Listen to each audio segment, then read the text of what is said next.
এই দোয়াটা শিখে নেন, ইনশাআল্লাহ আপনার জীবনের সমস্ত সংকট কেটে যাবে।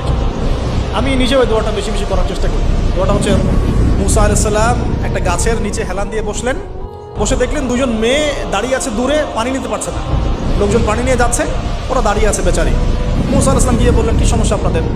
তারা বললো যে আমাদের বাবা অনেক বৃদ্ধ মানুষ, আমরা পানি নিতে পারি না যতক্ষণ না আমাদের কম পানি নিয়ে চলে যায়। মুসা আলাইহিস সালাম একটু বললাম না, ফিজিক্যালি খুব স্ট্রং ছিলেন, থাকে না বডি বিল্ডার, সামনে গিয়ে কথা বলে সরো পানি দিতে দাও, তখন মানুষ একটু মূল্যায়ন করে না।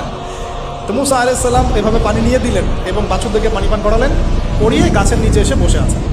বসে বসে তিনি দোয়া করছেন, এই যে দোয়াটা তিনি দোয়া করছেন, রব্বি, একটা নেক কাজ করলেন না, মানুষের উপকার করলেন, নেক কাজ করে এসে গাছের নিচে বসে দোয়া করছেন, আল্লাহ এখানে তো আমার খাবার পানি বাসস্থান কিছুই নাই, আমি কি করব?